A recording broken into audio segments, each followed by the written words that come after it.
Good afternoon. Today is July 26, 2024, and we're here in the historic House Chamber of the Kansas State House in Topeka, Kansas. I'm Courtwright, who served for 34 years working as an economist in the Kansas Legislature in its nonpartisan research department before retiring in 2020. For full disclosure, Governor Kelly appointed me shortly thereafter to her bipartisan council on tax reform. Today, I am privileged to interview former Representative Eber Phelps, who served as a Democrat in the Kansas Legislature representing Ellis County and his beloved city of Hays for a total of 18 years in two different stints, serving the 111th District, and has enjoyed a long, distinguished, and very fascinating career in the public sector.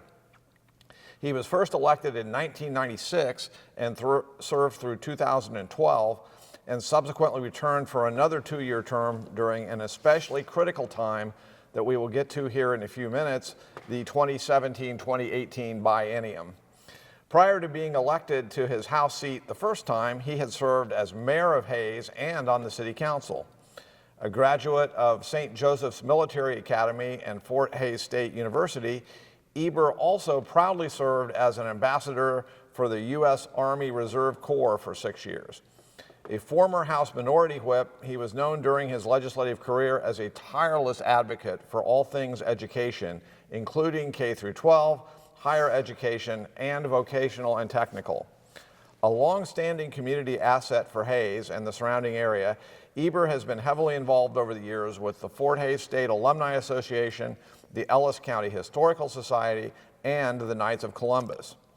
The city of Hays, in fact, honored him in 2000 with its Citizen of the Year award. Outside of his legislative duties, he served for many years in sales and marketing for the Glassman Corporation, an important regional mechanical contractor located in Hays. Did I get most of that right? Absolutely. Very good. This interview with Mr. Phelps is conducted on behalf of the Kansas Oral History Project, a not-for-profit corporation created for the purpose of interviewing former legislators and significant leaders in state government, particularly those who served during the 1960s and subsequent decades. The interviews will be accessible to researchers, educators, historians, and the public through the KOHP website, ksoralhistory.org, and also the Kansas Historical Society and the State Library. Transcriptions are made possible as a result of the generosity of KOHP donors. During your time in the legislature, you served on quite a number of committees, including the Education, Appropriations, Transportation, Taxation, Higher Education Budget, Local Government, and Aging and Long-Term Care Committees, to name just a few.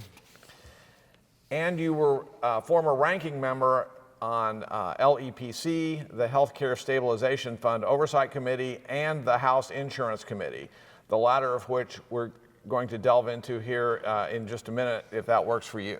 Did I cherry pick most of the highlights there? Absolutely. Yeah, I remember thinking back over the years. You know, it's kind of hard to remember all those committees. You know, but every 2 years, a lot of times you'd pick up a new committee and just, you know, last night I had forgotten all about the fact I was on agriculture, tourism, and environment, and that was in my first session, and so that was my, those were really good committees to be on at that particular time.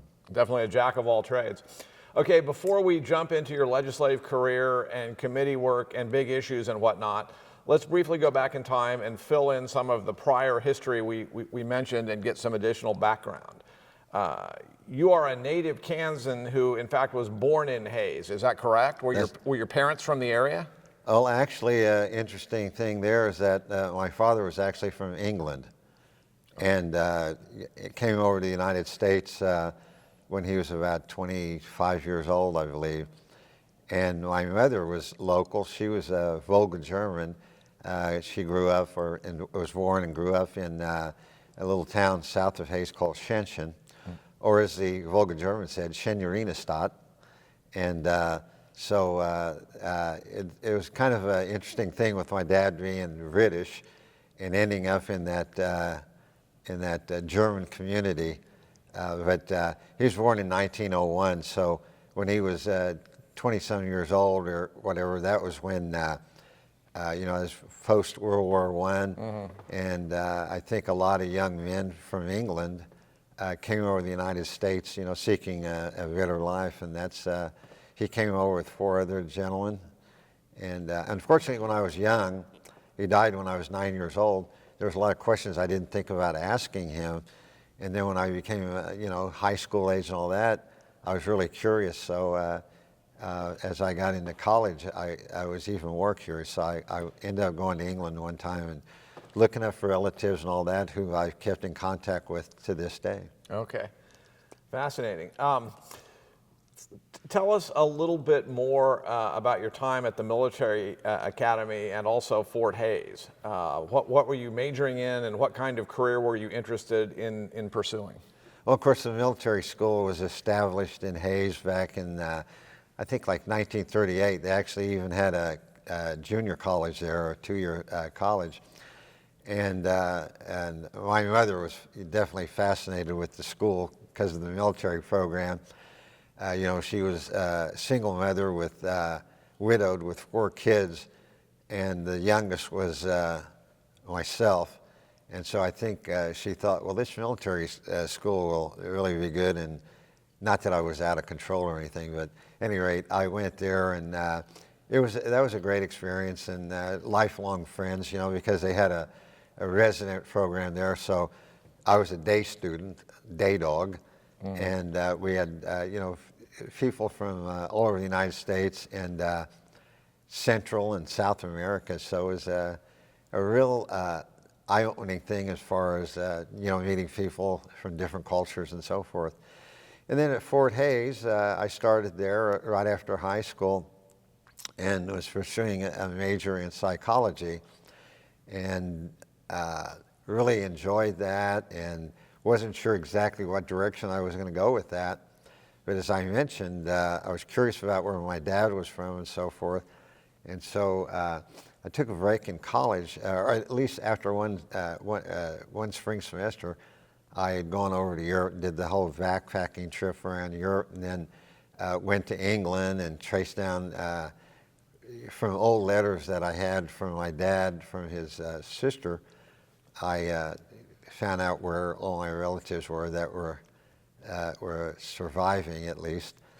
And I think it might have been on that trip where I suddenly realized, I said, I'm not sure I want to be a psychologist, And subsequently, I did come back to school, and the wanderlust was still there, and I ended up going back overseas for a real long time, or, about 10 months, and traveled. And then, when I got done with that, I came back and ended up getting into private business, and then subsequently sold that business and went overseas to work for in the Middle East. Where did you work in the Middle East? My main duty station, I guess you could call it, was where I was working was in a little country called Qatar, Qatar, and I worked there and did training there, and also went to school and trained in Bahrain. And then along the way, I mainly worked there in the desert, did a little offshore work off the coast there of Bahrain. And then I ended up later on doing a little stint on the west coast of Africa off the coast of Angola. And that was out of my region. And so it's kind of a special assignment. I went down there and worked, and then when I was done with that, I went back to the Middle East. And you worked for one of the big oil companies, is that correct? Well, it was actually an oil field service company called Halliburton. They were huge. They were in about 80, back in those days, they were in about 88 countries. They had a camp in Hays. I never did work for any company like that in the United States. My first foray into working in that kind of work was over in the Middle East. A little bit of baptism by fire. Okay. How long were you working for Halliburton in these different countries abroad? Oh, probably about 6 or 7. I think a little over 6 years. Okay.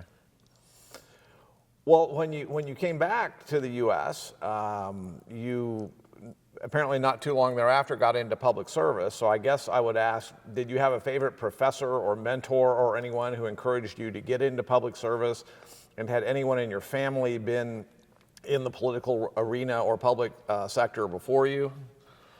Well, several, I can answer that in several different ways. For one thing, if you can believe this, my father, being British, settled in Hayes, and he eventually became a policeman. And then he was encouraged to run for sheriff of Ellis County. And so he was elected, this is pretty amazing, elected sheriff on a write-in ballot and won in a landslide over an incumbent. Wow. And I had articles where I read that, and it was pretty amazing. So, you know, I always thought about that because I grew up, you know, back in the day, I don't know if it happens anymore, but they used to have the sheriff's living quarters right in the courthouse.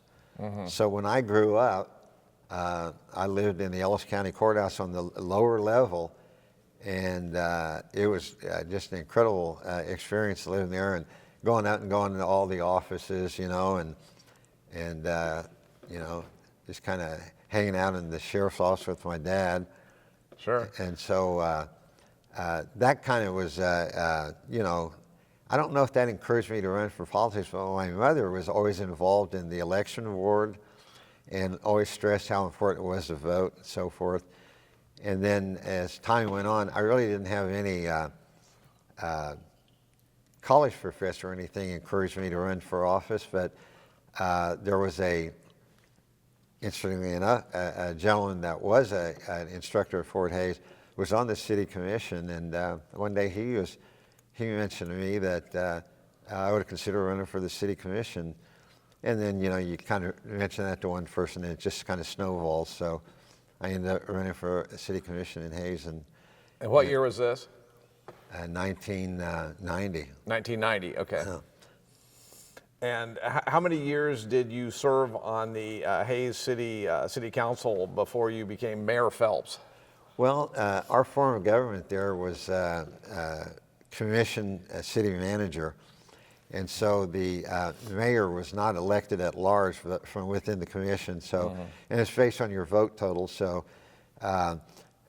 every 2 years there was an election, and 3 people would get elected, 2 to a 4-year term, and 1 to a 2-year term. So that first election, I got elected to a 4-year term. So I was a commissioner for 2 years, and then that 3rd year, in 1993, I became mayor.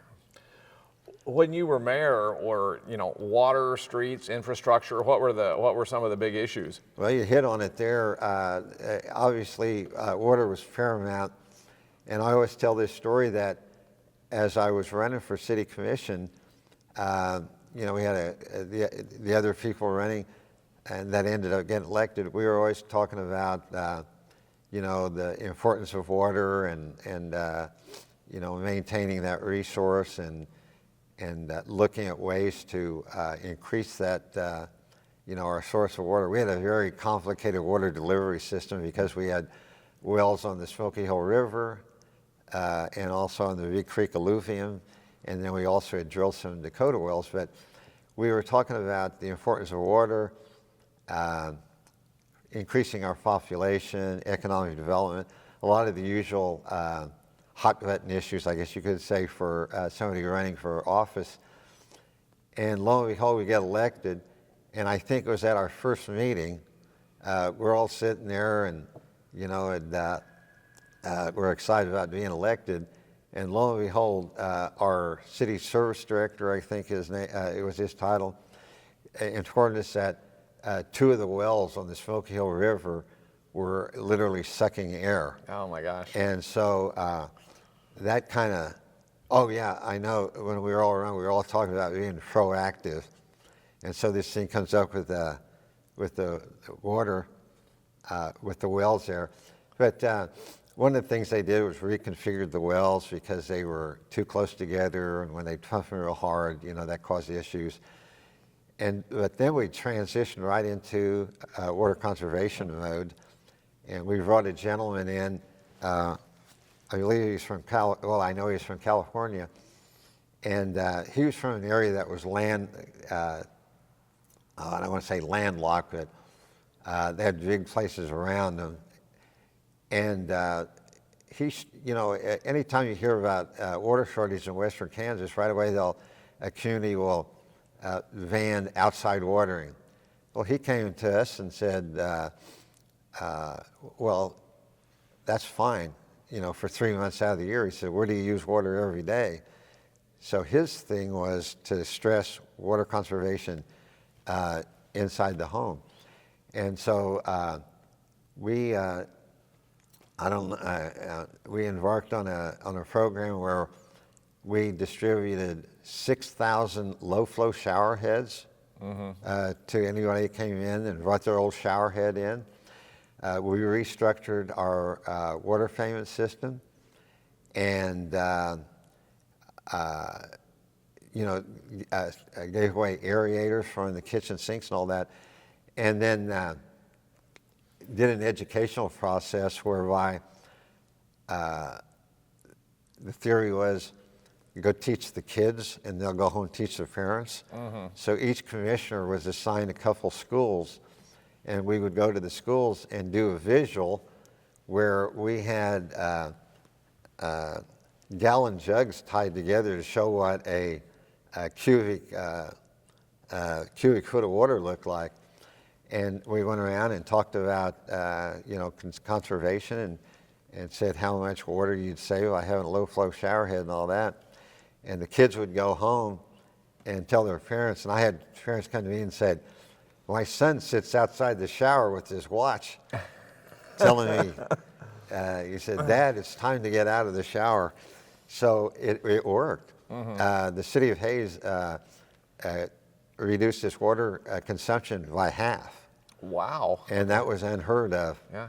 And at the very beginning, communities around us were laughing at us, flush your toilet twice, Hays needs water, or safe water, drink beer, things like that. And then this gentleman from California told us, he said, if you do all this and you're successful, he said, you better have somebody on staff that just answers the phone and answers questions, because everybody's going to be calling out and saying, how'd you do that? And that goes on to this day, where they say, well, how'd you do that water structure thing? How'd you do the giveaway and all that? And you say, yeah, get a good deal on low flow shower heads and tell people to come in and bring their old shower head in and trade it. Really interesting. I have to tell you that I went to school at KU with a guy from Hays who always got a kick out of calling his hometown Hays, America.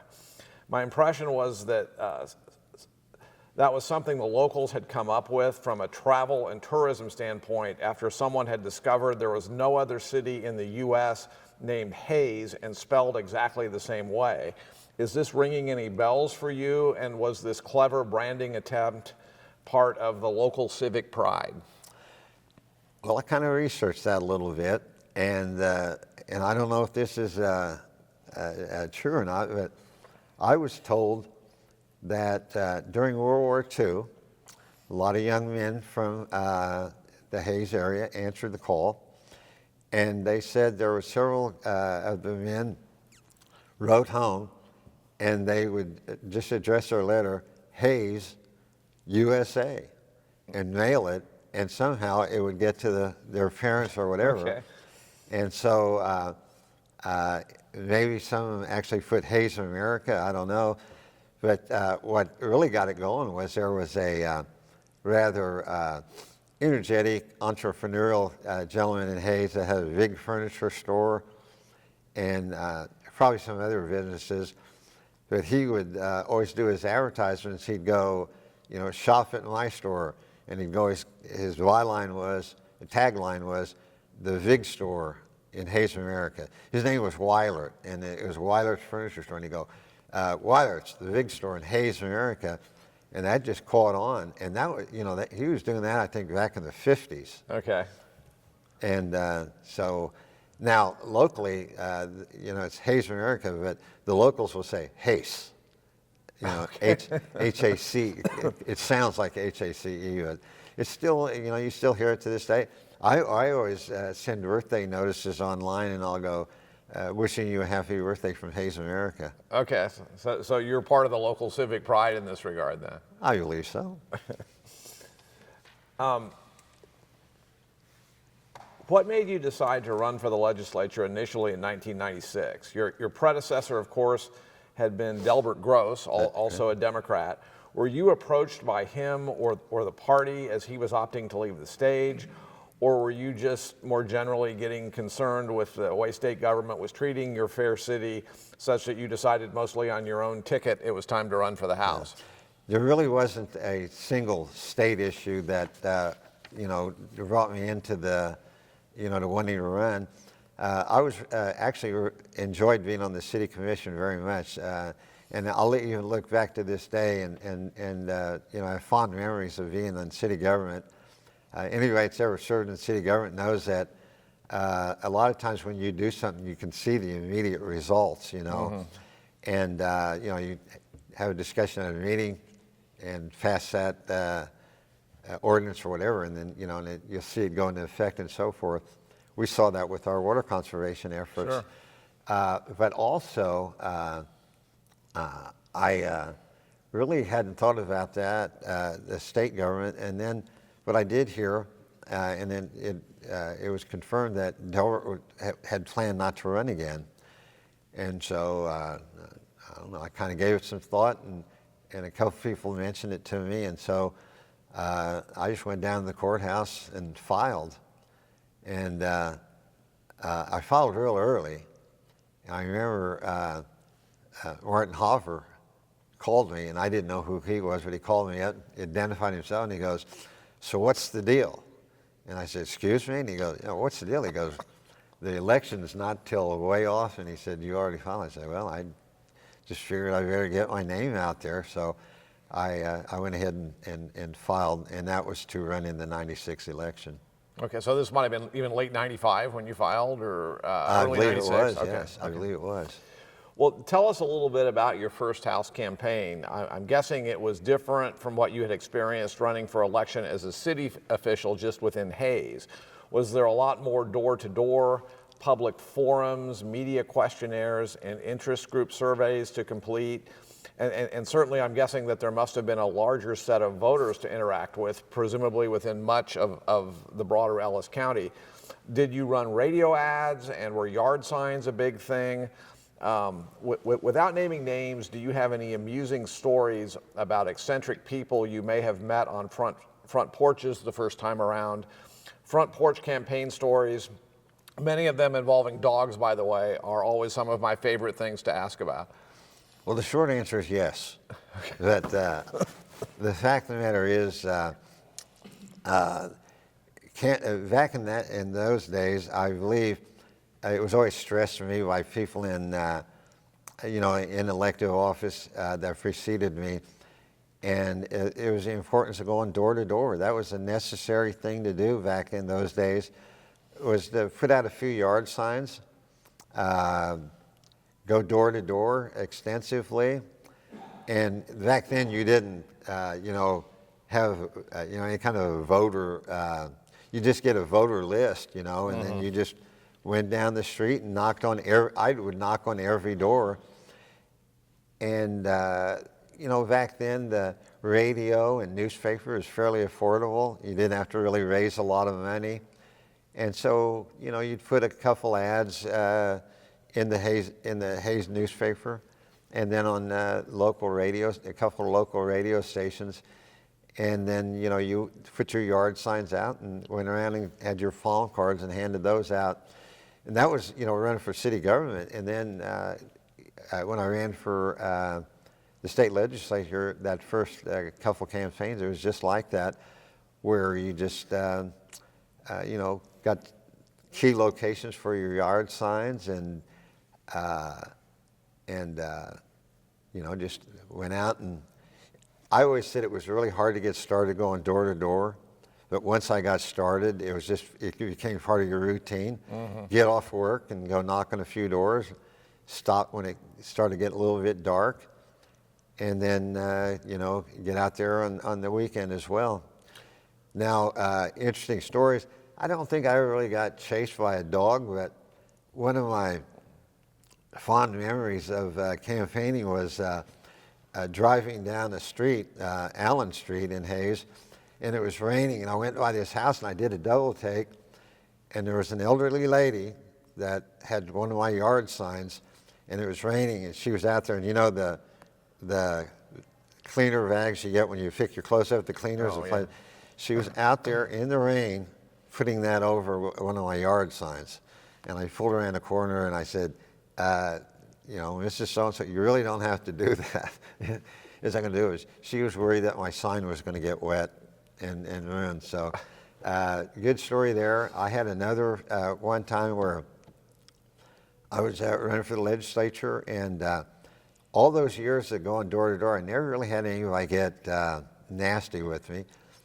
But I was walking away from the house, and a guy came out on the porch after I'd given him the card, and he just started yelling at me about what a terrible job I was doing and all that. And I said, you know, I can't even remember exactly what he was complaining about. But the interesting thing was, a couple of years later, I went back to that house, and the guy came out and was telling me what a wonderful job I had done as a state legislator, and he was really hoping I got elected again. And I walked away from there, and I said, thank you. I didn't want to say, I'm the guy that you were screaming at 2 years ago. What's the deal here? But I just let it go. You must have had a very effective term that time. Evidently. When you entered the legislature for your first session in 1997, this was an era where there were some strong internal disagreements within the Republican legislative majority across the aisle from you, with Democrats on occasion being able to work more closely with moderate Republican Governor Bill Graves and some of his similarly moderate allies, especially across the rotunda from us over in the Senate. The state and national economies for much of the mid through late 90s were doing quite well, as you will recall, and tax collections were strong. Tax relief was a priority for policymakers, especially for many of the conservative Republicans, as you may recall. During your first term, there were several reductions ultimately enacted in the statewide mill levy for public schools, as well as a smorgasbord of other tax cuts. Before we get into some of your work on the Insurance Committee, what can you tell us about some of the overall legislative dynamics and key personalities of your first few years here in Topeka? What do you recall about Graves, about Speaker Tim Schallenberger, Senate President Dick Bond, and some of the other major players? Did Graves and his staff maintain a good working relationship with the minority party in the House, for example? I would say yes, and I think if you talk to a lot of legislators that, you know, came in before me, you know, back in the 70s, 80s, and early 90s, they will all tell you kind of a similar story about just working to get things done. And it didn't really make any difference who got credit for it or anything like that. So that was the way it was when I first entered the legislature in 1997. I always tell the story that when they had their freshman orientation, they just told us to go in and get a seat anywhere in here. And I sat next to a gentleman from Johnson County, the late David Huff. And he was a real jovial, humorous guy. And, yes, he was. And so anyway, I think we had an orientation for about 2 days or whatever, and we sat there, and then when the session started, you know, and you were assigned seats, I remember sitting there and I was trying to figure out where David Huff was, and he was on the other side of the aisle.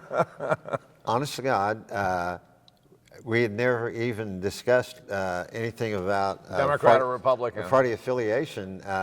We just were kind of, you know, looking forward to being in the legislature and going through all the orientation stuff like that that, you know, happened that week.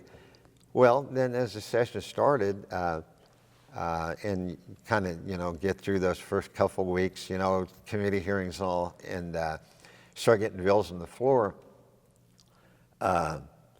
there was a nice coalition developed between the Democrat caucus and the moderate Republicans. And in those first couple of years I was here, I think we had 48 Democrats, and there was always about 17 or 18 moderate Republicans. I think you've interviewed several of them. And so, you just, especially on the education issues, and back then, education funding was an issue every session because you had to keep up with the finance formula. And there was always a pushback about some people wanting to, cut taxes and not, continue the funding for special ed or for K-12 education. So we get together with that moderate coalition that was formed, and would do different things. And I'll never forget whereby we'd be doing the budget, and somebody'd have an amendment to add $50 of state aid funding. Mm-hmm. And somebody, that didn't like that would get their calculator out and figure out how much money that was, and they would say, well, that's a lot of money. And I said, well, back then we had nearly, I think we had over 400,000 K-12 students. And so there's a debate right here, and I remember going to do the well there, and I said, of course it's a lot of money. I said, we have 500,000 students. If you put $1 on the vase, that's $500,000. So naturally, if you put $50, and I remember in those debates, they'd go like they'd start with $100 on the vase, $75, $50, they'd get voted down. And so it was a real effort to try to get funding on the vase state aid. But needless to say, that coalition that we talked about, and I got a little bit off track here, I think made a good working relationship, and we got a lot of good policy done, and I mentioned the camaraderie there that I had with like a few like Dave Huff, but there was others, and we parked outside here around the Capitol back in those days, so you'd go to lunch and everybody would run out their cars and say, hey, you can go with this, and you might get in a car and there'd be 3 Republicans, 2 Democrats, and whatever, and all you were trying to do was go over to the Ramada Inn for a reception, and that's just the way it was. And I don't think there was much bitterness, in the debates and all that. Everybody seemed to kind of come in here, debate, and leave it in the chamber and go out and wait for another day to come out. That's what I always liked about when I was in city government. Have a debate, take the vote. If it came out here in favor of the way you were, fine. If not, that's the way it goes, and you move on to the next issue. And just like in state government, that next issue comes up about an hour later. Yeah. Well, I want to ask, you made, I think, an important observation, and as someone who served on a city council myself, it was like, you can see when you're at that level of government, when you take an action as a governing body, you can see, oh, okay, you can see it implemented over the next week or two before your next city council meeting. How frustrating must it have been for you to get here to this body when things are more amorphous and you've got broader policy concepts, and if you're trying to enact public policy, but it may take many, many years, or you may not see the direct results. Was that at all frustrating from you, having been such an effective and led the showerhead initiative, for example, in Hayes? Was it a different deal once you got up here? Well, definitely. I can probably speak for a lot of people that have come into the legislature, and you maybe have a particular issue you ran on, or you have a certain area that you have interest in, whether it be agriculture, education, and I think you come down here with the feeling like, okay, let's go get it done, or as they say now, get her done. Mm-hmm. But you come down here with the idea that you're going to get done and get things done, and then there's this slow process, the committee hearings and so forth, and I've seen a lot of legislators get really frustrated with that. I've seen a lot of people opt to not come back because they just didn't like that pace. And so I would probably advise any new person coming in, I go, you better exercise a little patience, or this is going to be a very frustrating experience for you. You got 100, in the House, 125 different opinions. A lot of times they match up. Over in the Senate, 40 people. So it's, you got to grind through that and try to get everybody on the same page and get the wording right and see how it affects your district and so forth. And then, move on from there. So I would say that I got the impression that's the way it was going to be. So my frustration level didn't get too bad. There was a lot of things, I suppose, along the way that kind of, had that effect on me. I'll tell you this: my first session, I remember my seatmate was Gwen Welsheimer from Wichita, and she said to me, she said, "You might want to sign on to co-sponsor this bill with me." And I said, I was so new. It's like, okay, what do you mean co-sponsor? What's this all about? And she had a bill this was 1997, and it was a bill to eliminate the sales tax on food, on groceries. And she said, this will be good for your district. She goes, this will help a lot of people. And I said, okay. And then across the aisle, near where I sat, a gentleman also from Wichita, George Dean, signed on it. So there was 3 co-sponsors on that. 1997, we filed that legislation, and now 2024, and that has not been eliminated. So, and answer your question about frustrated, if I'd have been frustrated, I don't think I would have lasted here very long. Understood. I know that as ranking Democrat on insurance, and please remind us when in your career that was, when you were the ranking D on insurance, you always seem to have a good rapport with your Republican colleague, former Representative Bob Tomlinson, who chaired the House Insurance Committee before he would later move on to become Assistant Kansas Insurance Commissioner. Can you talk a little about that working relationship across party lines, and you've already mentioned some of this, and maybe whether that kind of interaction between Republicans and Democrats seemed to be occurring less frequently by the time you ultimately left the legislature in 2018? First part of the question, that would have been my second session, so that would have been 99 and 2000. And I remember when the committee assignments came out, I was put as the ranking member of insurance, which my knowledge of insurance at that point was going and getting car insurance and homeowners insurance, whatever. So I really didn't have a lot of background in that, but like anything, you just got to get on a fast track to learn about it. And then as far as working with Bob Tomlinson, that was a very good experience because of the way Bob handled that committee. And I always tell this story about we'd have a hearing on a bill or something, or get testimony. But if we did pass a bill out of committee, either Don Myers was the vice chair. I'd either go to his office or he'd stop by mine and we'd write up a bill brief while it was all fresh in our mind.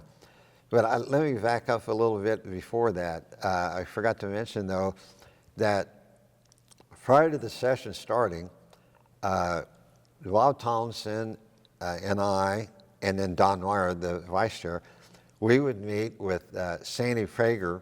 Senator Prager was the chair of the Senate Insurance, and I'm thinking the ranking member on that committee, I want to say it might have been Janice Lee. And the vice chair escapes me. But the point is, we'd go there, and one of the things we did was met with the governor and went over the bills, and they'd say, we'd discuss it, and they'd say, well, we'll start this one in the Senate, and this bill will start in the House, and this one in the Senate, and this one in the House. Now, these are the governor's initiatives, and so you take these two, and we take that two. So it's just input from everybody, I remember Bob Tomlinson looked at me and said, what do you think? Which ones we should take here? And I said, I think you're a little more qualified to answer that than me, but if you want my opinion, let's do this one here. But my point there is that there was input from everybody that was at the table, and then you went to your committees and did the work.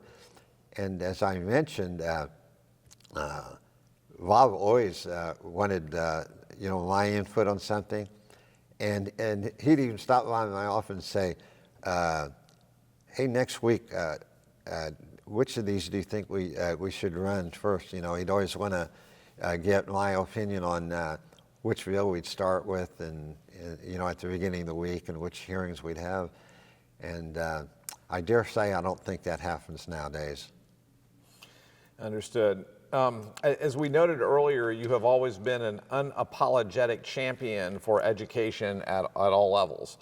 Can you share with us if that was how you were raised, and whether some of your own experiences further honed that sort of fierce advocacy for you? I believe that was instilled in me, not only my mother, but a lot of her siblings, because they grew up in that Depression era. Mm-hmm. and the Dust Bowl and everything. And they all, there was a whole generation there would have loved to, been more educated than what they were. A lot of the men had to stay home and work on the farm. And so they were lucky, a lot of the folks in that era were lucky to have 8th grade education, or maybe even a couple of years of high school. So that was my mother's emphasis all the time, was, to do good and, with my education and so forth. So I think from that I realized obviously the importance of it. And somewhere, in my readings, I remember reading that, and you've heard it, it's kind of a cliche where they say the best workforce is a well-educated workforce. And if that's ever true, it's true today, because of, you just got to be able to read, obviously, and got to be able to write, and it's and a well-rounded education, I think, makes you a lot better person. So with that in mind, I and I had two of my sisters were educators, mm-hmm. and I think I know I had a couple of other relatives were. So, I knew how dedicated they were, and I knew how dedicated a lot of the teachers I had along the way. So, if I could support them in any way, that was something I wanted to do. I would like to get your reaction to an important change in state policy in late 2002 and early 2003. In the wake of the 9/11 recession and the budget crisis it was causing, outgoing Governor Graves and incoming Governor Kathleen Sebelius both felt that they had no choice but to recommend that state transfers earmarked for property tax relief and revenue sharing programs with local units be suspended temporarily. These, of course, were the local ad valorem tax reduction fund and the county and city revenue sharing fund transfers, as well as several others. I gather the loss of those monies may have upset many of your former colleagues and other local officials back in Hays and Ellis County? To a certain degree. I believe, and it's probably a worn out statement, but, communication is key. And I always felt that, what I did down here, you needed to go back and talk about it, write about it, whatever the case may be. And so during a legislative session, whenever it was possible, like during the break in the session, was to go back and go before the city commission and the school board and kind of brief on what was going on.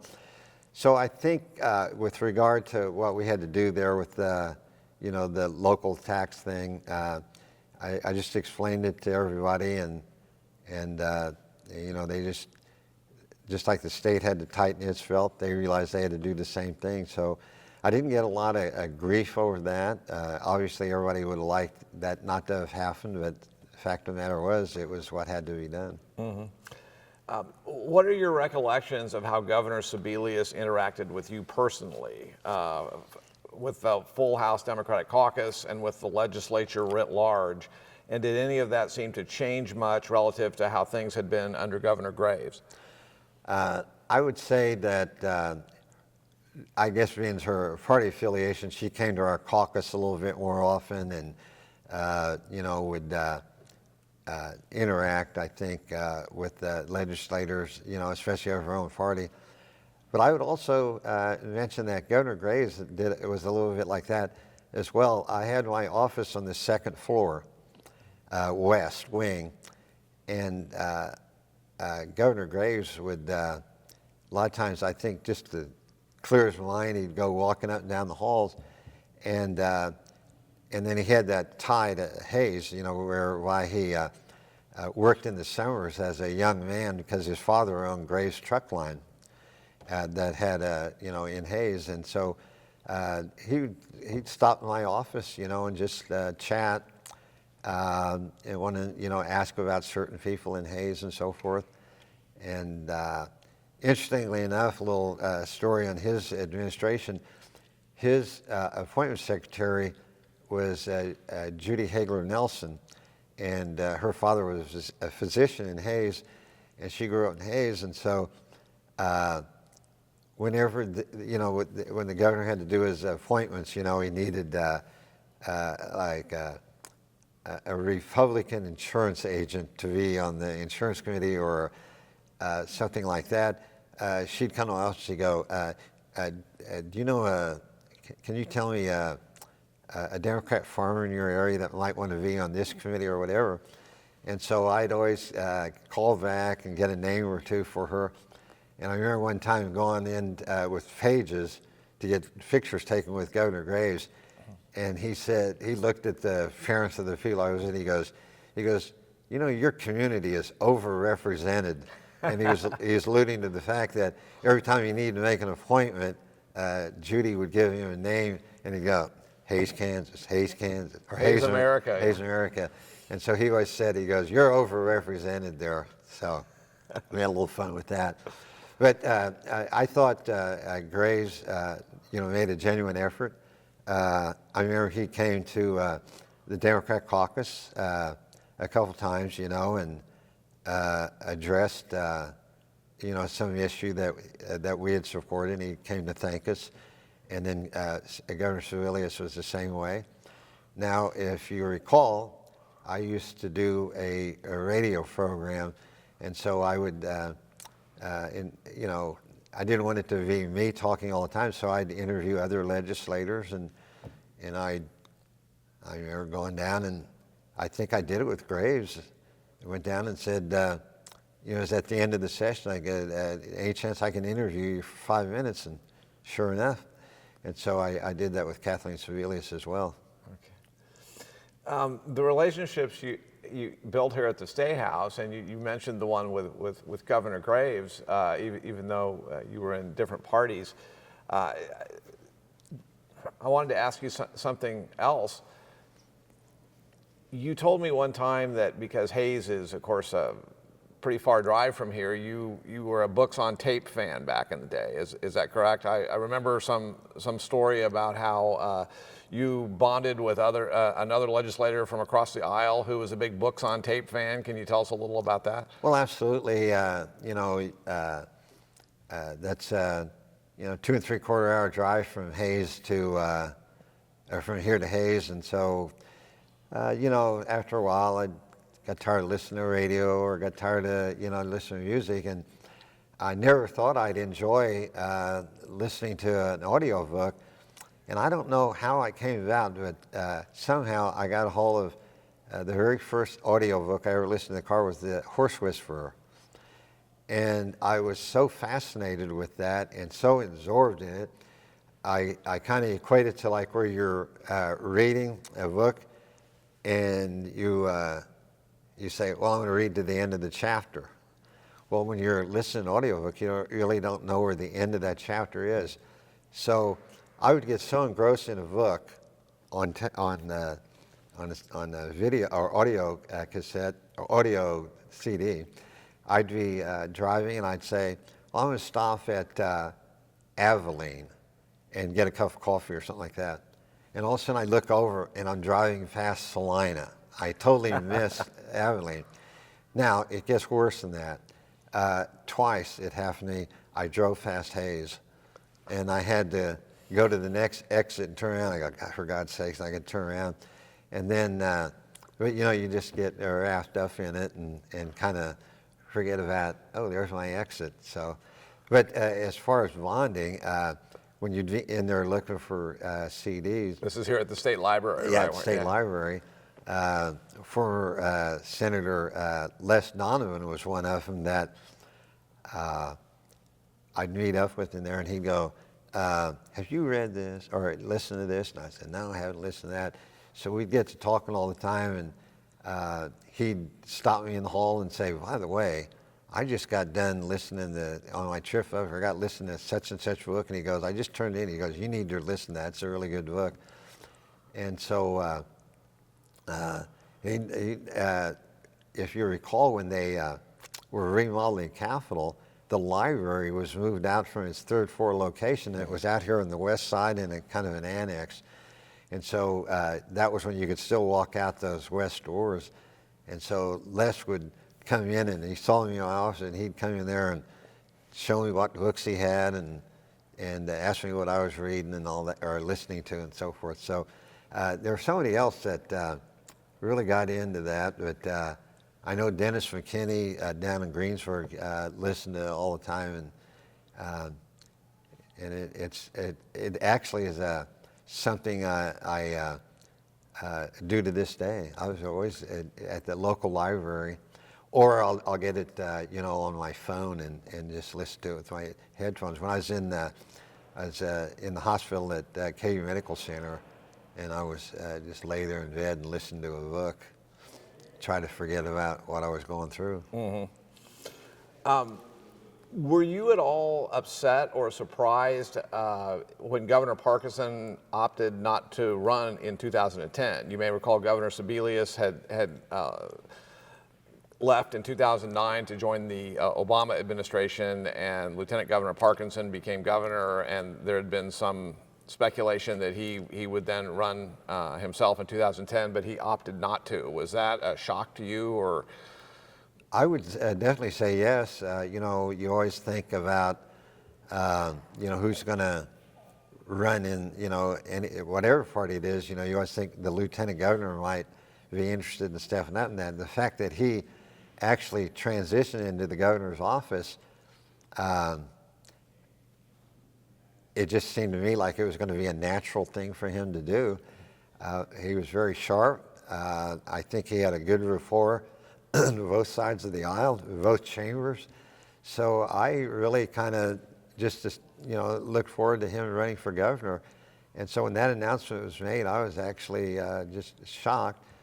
I think I asked the same question a lot of people. I said, was he not asked that when he, first was on the ticket as lieutenant governor, that, by the way, if we're successful here, you might run. So I'm not sure what the actual reasoning was, but I definitely was, I think, shared that surprise like most people did. Mm-hmm. Well, let's talk about some of the years under Governor Brownback, who of course gets elected in 2010. You were here in 2012 for the launch of his self-described tax experiment, wherein he rather famously proposed some dramatic changes to the state's income tax code, many of which ended up getting enacted. You and most Democrats were all but unanimously opposed to a lot of that. But what are some of your memories from 2012? Arthur Laffer, the famous economist, was flown into the state as a special consultant for the administration, if I remember that correctly. That's correct. I'm not sure if I got to sit in on a committee where he was testifying on the tax issue, but I remember him during, I think, the Ogden Lickman-Meyer study, on education funding. I remember him testifying in the Senate Education Committee, and I was listening to him, and what he was saying did not really jive with what I had, what I thought about, education funding and the whole finance formula and so forth. So I didn't really adhere to a lot of the things he was saying. And what was the first part of that question? The Democrats were so unanimously opposed to the Brownback tax experiment, and just your memories of that era. The thing I always said, and I don't want to accuse everybody on the other side of the aisle of this, but it was explained to me early on about out-year spending and understanding that. And I've said to many people that somebody was explaining this to me, and they used a tax cut as an example and said, look at that as a expenditure, meaning that you've got this money in your ending balance or in your state fund, and if that goes out of there as a tax refund or a tax deduction, that's actually money that's not going to be there. So in a sense, it's been spent. Mm-hmm. Therefore, you need to figure out a way to get that money back in there. So when the Brownback administration came up with their whole tax program, I'll give you credit. I remember asking you a lot of questions about that, and I think I might have interviewed you, and we kind of went over that, and it was just exactly like I had just mentioned here about the out-year spending. That tax cut that first year was, I always heard that the tax cut of the first year, say it's $1 million, the second year it might be like 1.2 million. The third year it gets up a little more, like 1.5. And then the fourth year and the fifth year it really balloons. And with the Brownback tax program, everything I would hear from the economists was that was going to go up like the second or third year, and that's exactly what happened. Now, that's kind of a non-economist explanation, but that's the way I looked at it, and I said, well, this isn't going to be good because we're going to be scrambling then to come up with that money later on. And obviously, it did happen real soon. And it wasn't just the Democrats that started realizing that there's a bad thing happening here, people on the other side of the aisle. And that's why, we were able to get that fixed. Yeah. And that the fix, as you say, well, we'll talk about it in a minute, happened in 2017. But during this time, your electoral history shows that you were defeated by Sue Boldra in 2012, but then returned to your seat by returning that favor and knocking her off in 2016. So I'm guessing that in that 2016 campaign, the status of the tax experiment and perception of the state's ongoing fiscal crisis may have contributed to your return here to the State House. Is that correct? Well, absolutely. I always pointed out that I lost an election because of one vote, because I voted against the Brownback tax bill. I lost that election because that's what everybody was saying, that I didn't want to, lower your taxes and so forth. But then I won my next election because of that same vote.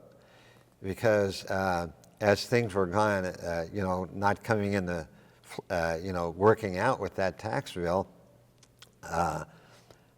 I had not really thought about whether or not I was ever going to run again, but I was literally driving in my car, and I heard Sue on the radio. I believe it was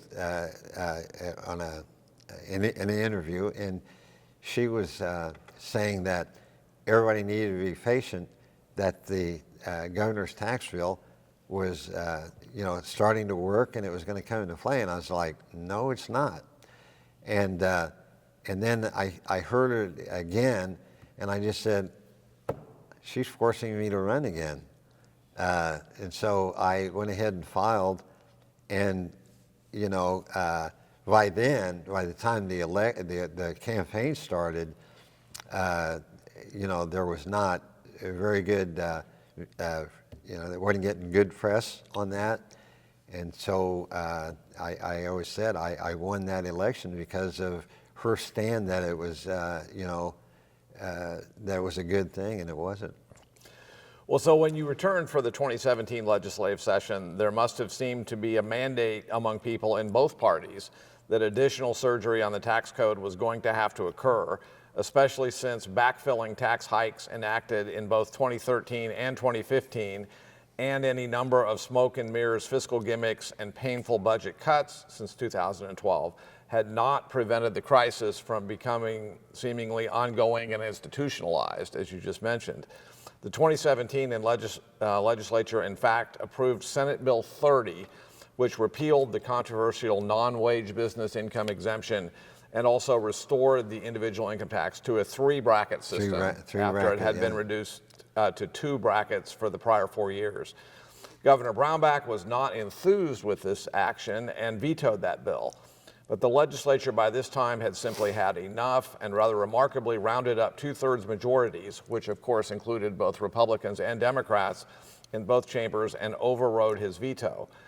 This must have seemed a fascinating environment for you to return to compared with the partisan perceptions of tax policy and its implications from the time you'd last been here in 2012.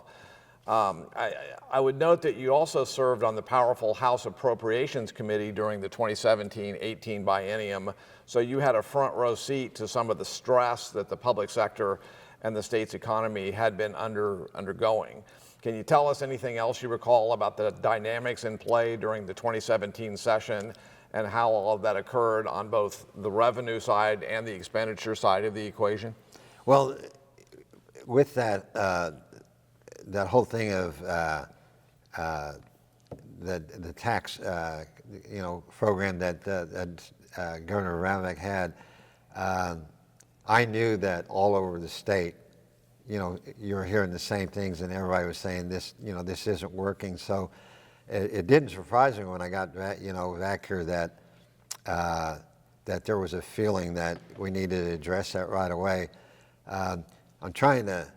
I don't have the recollection like some of the people you've interviewed, but that getting on the appropriation, that was such a learning curve. I hadn't been on that. I'd been on a number of budget committees, but I hadn't done a lot with the appropriations or even sat in on their meetings very much. But the agencies were all coming in there, and obviously everybody was unhappy with the revenue streams that were out there, and so it was just. I think even on that committee, that was a very. It's a big committee, but it was really, it seemed to me to be pretty bipartisan on that committee as well, and you had a lot of people that were were really working to understand all those issues as far as funding and how we're going to take care of this. And so it was a good 2 years on that committee, and I enjoyed that. The chair was Troy Waymaster, the county next to me, and I thought he did a pretty admirable job on chairing that committee and getting everybody's opinion in there. I take it that, speaking of you and Troy, I take it some of your constituents in western Kansas were not happy during this era when all the money was being swept from the so-called Bank of KDOT to backfill the state general fund. There was a great deal of concern over what was happening to the state's highway program. Is that something you guys would hear when you'd go back and visit with your constituents? I don't know if I necessarily heard it always from constituents, but I never did like that because I think, I'm going to allude back to being a city commissioner. I always told somebody, I said, if you don't think roads and streets are important, I said, serve in city and county government, and you'll find out just exactly how important that is. Interstate 70, driving down Glass, you get an area there where it starts to get a little bumpy. People are, well, I went to Salina the other day, and my God, and Hayes the same way, and a lot of people won't say anything. All they got to do is call you out and draw it to your attention. But as one commissioner said, so many people just seethe. They're just mad about it all the time. And I had a gentleman in my old neighborhood was like that about his street out there. And I said, well, have you called anyone? He goes, no. I called up the city search department and said, there's a little side street here. Can anybody check that out? And next thing you know, they resurfaced his street. And so with that in mind, that I did never like that idea of taking that money out of KDOT because it did. You mentioned the vacant KDOT, and right up here at this at the well here, when people offer their amendments, and they go, well, how are you going to pay for that? That was always a follow-up question when anybody offered an amendment that had a fiscal note, and they said, well, we're going to get funding, from the highway fund. Well, that got carried away, and that's not a good thing. No. Well, your former House colleague from Topeka, Jim Gartner, who was first elected in 2016, told us recently that the newly elected legislators in that class of 2017 somehow felt bonded enough by this rocky situation we were just discussing. They were entering that they formed a bipartisan freshman caucus and ended up building a lot of cohesion and important relationships across the aisle moving forward. Maybe an odd question, but out of curiosity, were you invited to be part of their freshman caucus gatherings, since you were in one sense a freshman, but of course in reality not, given that you were more of a returning grizzled veteran at that point? Grizzled veteran? I believe that when that came about, I just don't recall. I think I went to their first meeting or something like that, and I'm going to use the excuse that I was on appropriations and we always had meetings and I couldn't go. Now, I didn't really. I think I went and realized that they were going through, learning a lot of things. That as a grizzled veteran, oftentimes in a new session, I would actually give talks on some of those things to the freshman members of the caucus. So I guess you were more of a faculty member than a student at that point. It never hurts to have a refresher that, go in there and talk about what a call to the House is, or how to carry a bill and so forth. I guess I found other things to do. No offense to that freshman class that year. I figured Jim could take care of everything in there. Absolutely. I also want to ask you about some of the challenges relative to staying in touch with your constituents in Hays and some of the techniques you would use. You mentioned this earlier, but I know, for example, that you used to record an interview in your office here at the State House and distribute it back to your local radio station and maybe post it on a website. I know this because I would occasionally be asked to talk on that broadcast when you could not find a more prominent or polished guest, such as Governor Graves. That's absolutely true.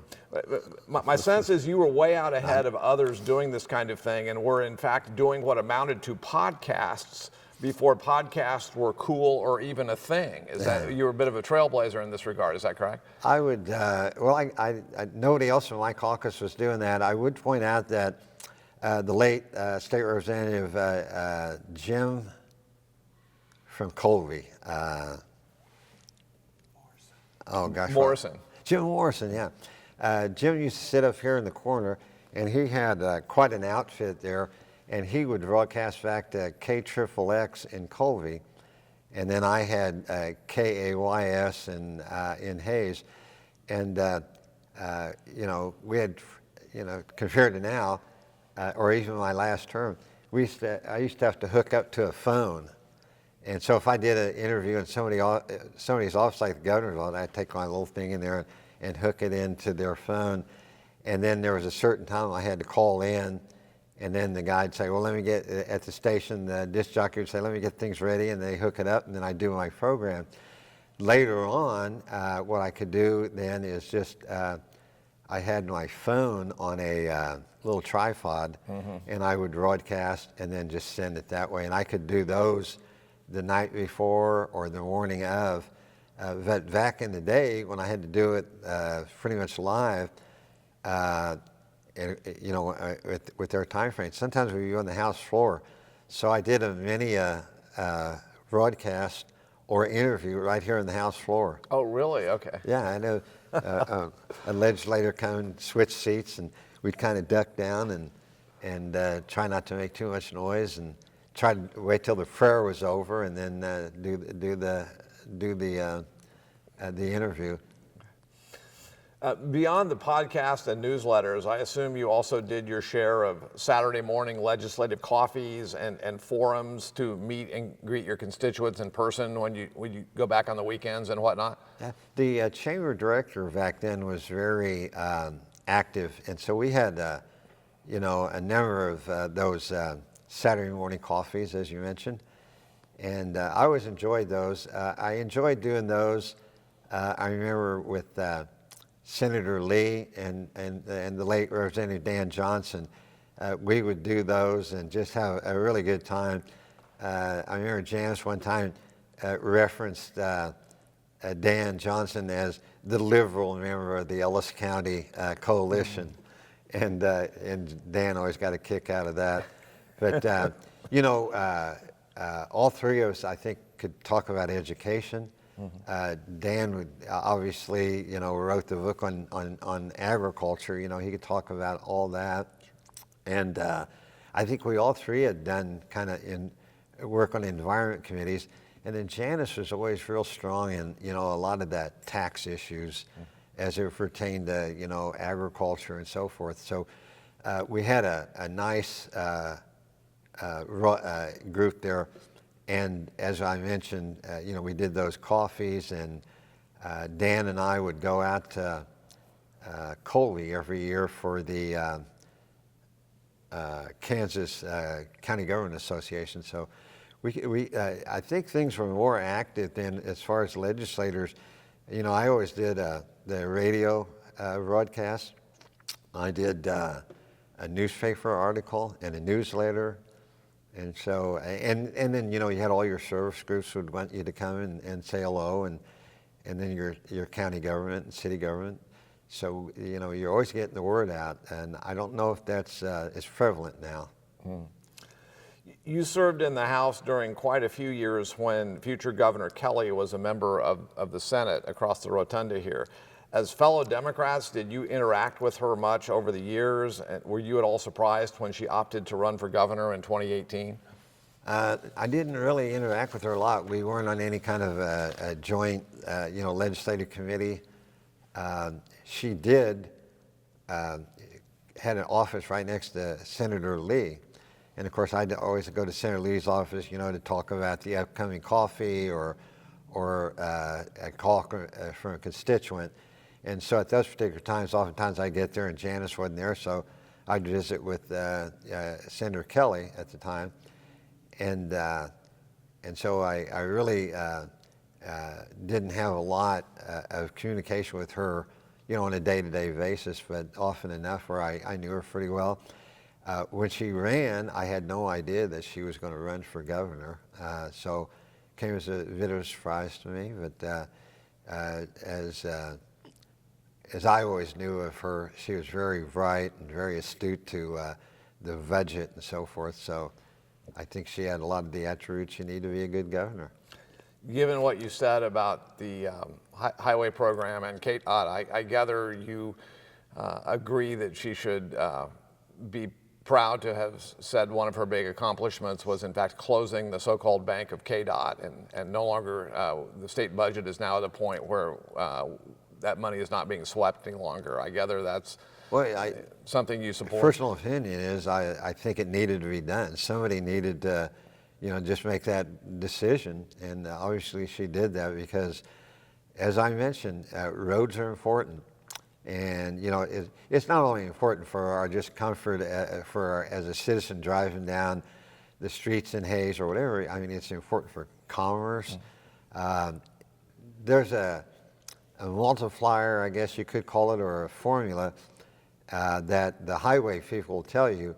When you're doing a road project near a community, there's a factor they can talk about how much revenue that brings to that community. So a lot of the smaller community, that's somewhat of an economic development feature, short-lived, but nonetheless, it does a great job for that local community.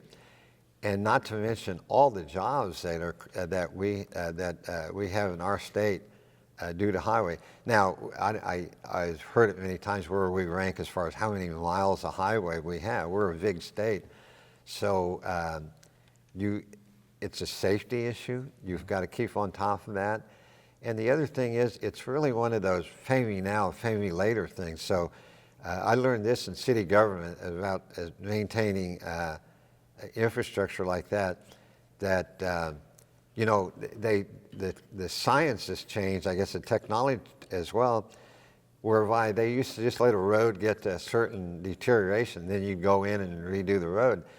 And now they've got all kinds of products where you have a street that you can come in later and do crack sealing to keep water from running in, you know, below.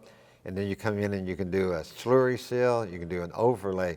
You can take a asphalt road and make it last many, many years longer than it did, you know, back in the old days. And, you know, it's just, it's a money-saving thing by having that money there to maintain those roads on a regular basis. And I kid you not, roads are important, and so you don't want to fall back on your maintenance. Pay me now or pay me later, indeed. Absolutely, yeah. Okay, looking back over your many years in Topeka, which lobbyists do you recall being the most effective at their jobs? And are there any you hated seeing show up in your office? Well, I can't think of anybody that I hated seeing come to my office. We'd have issues out there where I guess you could say people that knew how to lobby weren't the ones, but organizations, you know, or people come in and they would just, you know, you'd step foot out of the office and they'd, you know, swoop down and they'd kind of, as I put it, over lobby, you know, to where they just kind of got to be annoying. And you know, God bless them. They were trying. They thought they were doing the right thing, but I saw there was one issue where a lobbying effort actually just hurt the issue.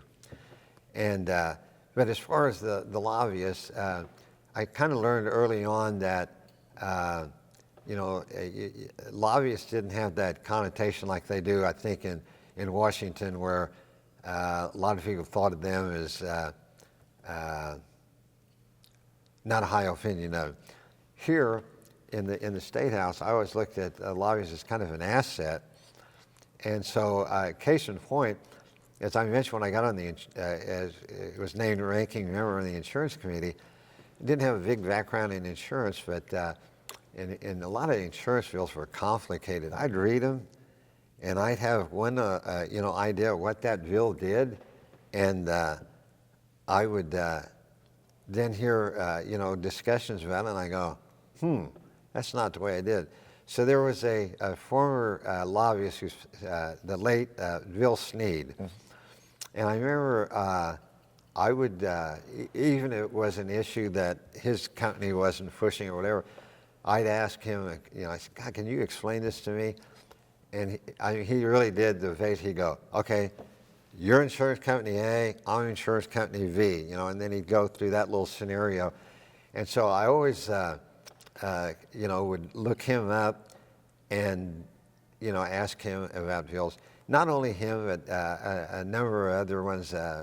Brad Smoot comes to mind because so many people had that state employee and so forth had Blue Cross insurance, and so a lot of times somebody had a question, I just, you know, ask him, and he'd say, well, what's that person's name? He'd give him a call, and so he was very good at following up on things like that. You know, John Wattenberg was very helpful during the whole gaming discussions and everything that we had here when we were passing the you know, the casino bills and so forth. Gosh, at any rate, I should have thought of that a little bit more, but I never really there's just a whole bunch of lobbyists here, I think, especially the long-term ones. They do well and they're effective because they've established themselves as somebody that will give you the facts and not lead you off in the wrong direction.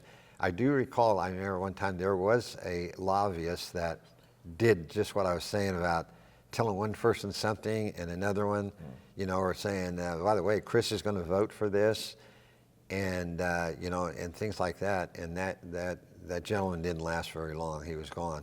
But I can say that we have a very above board, straight shooter type of lobbying corps here in this building, at least when I was here. Well, it sounds like those lobbyists who were above board were a valuable resource for you during your career. What about state employees and agency personnel? Were any that stood out or particularly helpful to you during your long tenure here? On the top of that list would be Dale Dennis, whom I sought his input on so many education issues. And I jokingly one time said, Dale, I had a question, asked a question, I said, you're going to explain this to me, and I said, I'm going to come back here tomorrow and you're going to have to re-explain it to me. But Dale, obviously anybody in this building would know that when it came to school finance, he was the go-to person, and I always enjoyed going and asking him for input, and especially really getting in and understanding the school finance formula. And as you know, he was helped develop it, was here at the very beginning, so he knows every little angle on that. I always also, and I would advise any new legislator coming in, you got to really learn the resources that are available to you, and that can be legislative research, the revisor's office, the library, or just the like the Supreme Court and so forth. Those were people you could go to, and they'd give you a good explanation. A neat thing that I was a frequenter to the library here, and there was a little lady in there years ago named Rita Haley. And I'll never forget one time going and asking her, I said, there was a Russian delegation in here, and this one gentleman made a comment that I read, and I said it was either in the Wichita Eagle-Beacon or the Cap Journal. I can't remember what newspaper it was.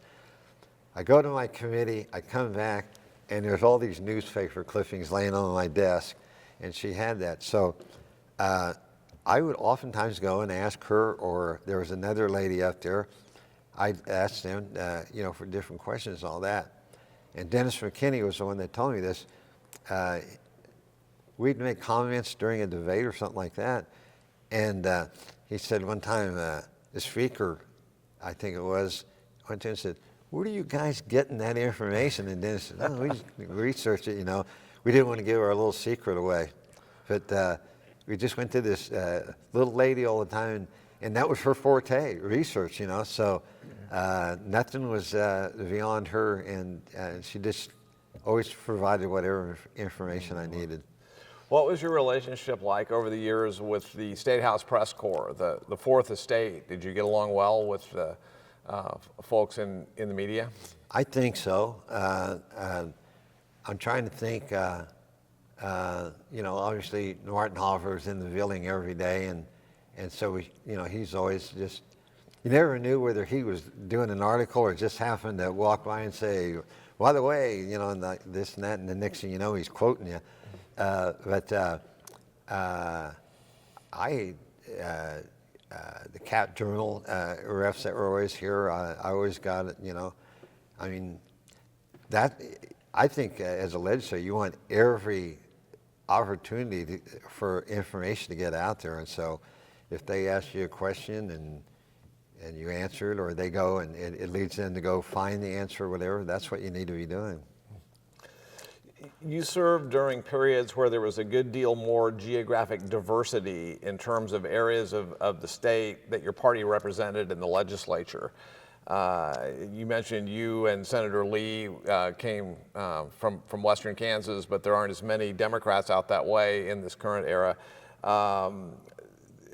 Certainly there are far fewer than there were back during the 1990s.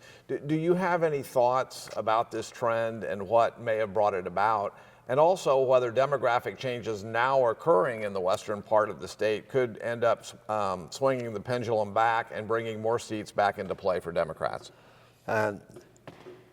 Several things there that are puzzling to me. I think when I first came to the legislature, there was 18 Democrats west of Salina. And as I was here for a number of years, I remember I was the furthest west Democrat in western Kansas, and I always said what a big load that was on my shoulder to represent western Kansas. And I think Ethel Peterson was west of me and somebody else, but I'm not sure why that happened other than the numbers got so small. I think a lot of like where I live, I think you had I think when I came to the legislature, Ellis County was one of 7 counties that had a higher Democrat registration than Republican. But a lot of people my age, their parents were all Roosevelt or Truman or Kennedy Democrats, but those kids all moved, or a lot of them moved away, or eventually became a Republican. And then in Ellis County, I think a lot of people moved into Ellis County from western Kansas that were longtime Republicans, and they moved there in order to be near, a regional medical center and so forth. I mean, there's a lot of different theories on it, but right now, I think in Ellis County, I don't even know if there's well, I know we don't have a Democrat county commissioner, and I don't know about the city, that's nonpartisan. But any of when I first came in, the entire courthouse, every elected person in there was a Democrat, and now I don't think there is any. So whether it'll become, if this is kind of a cyclical thing and maybe it'll turn around, that remains to be seen. I don't know the answer to that. Well, given that you've been around so much political drama here at the State House since at least the 1990s, and beyond what you told us earlier about how you had such an especially cordial and productive relationship working across the aisle with Chairman Tomlinson and some others, how would you compare and contrast the institutions of state government today, especially the legislature, with the way things were back in 1997 when you first got here? What are the biggest differences, and are those differences generally positive or negative in your mind? And everything is on the table here, whether it be changes in technology, the overall political culture, how state agencies function and are perceived to do so by the public. Your career started during a time most Kansans filed paper income tax returns. So you've certainly been a witness to a great many twists and turns in the evolution of state government. Absolutely. The thing about it is, back when I first came in, you'd get a copy of the budget, for instance, or a tax bill, several days ahead. You'd have several meetings on it, and although I'm no longer in the legislature, I do follow it, and I talk to people that are in the legislature right now, and I just don't see how you can think this is good to take a tax bill, God knows how many pages, or a budget for the state of Kansas and give it to somebody at 11 o'clock at night and vote on it at midnight. And I may be a little bit off on that, but it's pretty close to that. And that's just wrong. First of all, when I'd read a budget bill or tax bill, you had to research some things on there. You go, well, I want to check this out, see what, how much this money is for my district or whatever. But I think this thing of this, and I talked about earlier about a new person coming in and the session kind of grinding along real slow. I noticed in the last few years, I'll read where the session starts, and committees aren't even meeting for the first couple of weeks. When I was sworn in my first session, I was on the Environment Committee, and the late Steve Lloyd was the chair. And when they made announcements afterwards, the Supreme Court justice is still here, just sworn in.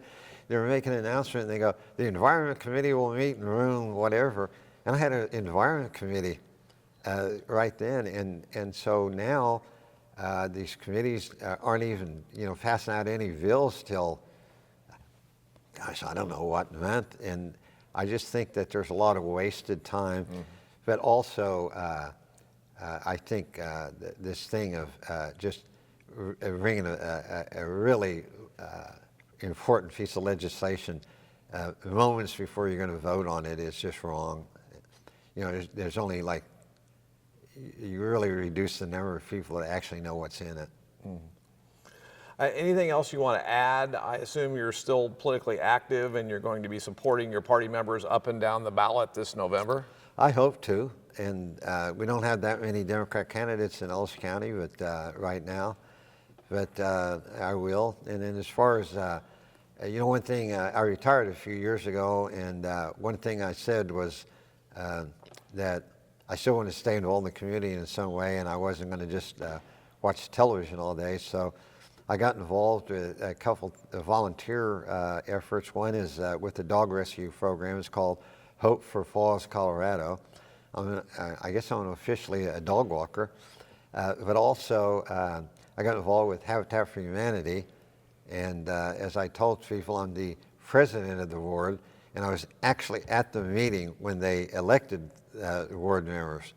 So many times people miss a meeting and they go, oh, by the way, Chris, we elected you president. But no, it's a very active Habitat affiliate, and we had I took over the ward presidency, and we have a very active ward, and everybody shows up to the meetings, everybody has input, and we've done a lot, and we have our fundraising arm is a place called Restore, kind of like a thrift store, and we have just a great group of volunteers show up there every Saturday. And I'm always amused when somebody talks about young people not having a work ethic or being involved. And I said, well, you need to come out to Restore on a Saturday and watch these, whether it be high school or college students that are there, helping carry things and loading furniture in somebody's car or pickup and whatever. Because I'm seeing a side there that is very impressive. Well, it sounds like you're staying quite busy in Hayes, America. Absolutely. Thank you so much for your time today. Thank you.